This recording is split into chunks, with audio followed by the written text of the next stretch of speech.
ihanda mo yung sarili mo, di ba? Unang-una, you have to consider the age, yung edad. Sa atin daw, binabawal natin mag-asawa. Hindi totoo yun.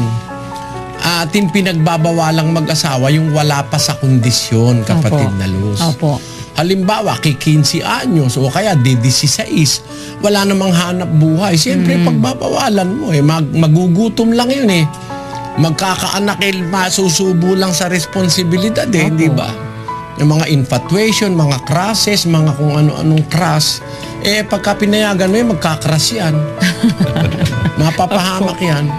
Batang-bata, 13 anyos may crush, papayag ka ng mag-asawa. Hindi ganun. Ang sabi, kailangan yung katamtamang gulang. Sabi sa Biblia, flower of her age. 7:36 ng unang Korinto.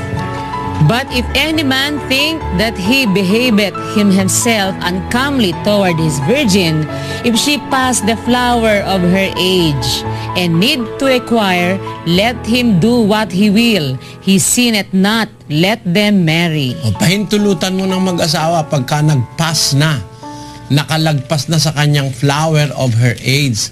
Alam mo yung flower, pagka ang flower, Sister Luz, hindi pa nakabuka, hindi pa maganda yun. Hintay mo munang bumukadkad yung bulaklak. Ganun yun. Meron talagang panahong hinihintay.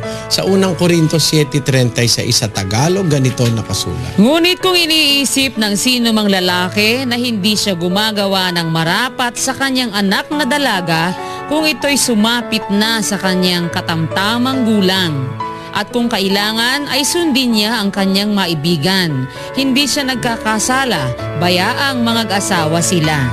Ayan. Kailan mo papabayaang mag-asawa? Pagka sumapit na dun sa kanyang katamtamang gulang. Baka meron palang gata sa labi, baka may uhog pa yan, papayagan mo na mag-asawa. Natural, babawalan mo mag-asawa kung wala sa kondisyon. Pero pag nasa kondisyon, hindi ka naman magkakasala kung payagan mo. Ganun po. At saka talagang may provision naman ng pag-aasawa. Sabi ng Diyos, kung nagniningas na ang pita, mabuti na yung mag-asawa kaysa sa magwalayan. Pakinggan nyo sa 7 ng unang Korinto.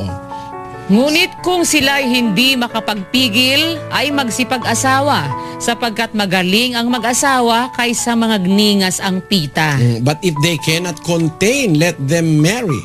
For it is better to marry than to burn. You see that? Ayan, yan ang aral ng Diyos sa pag-aasawa.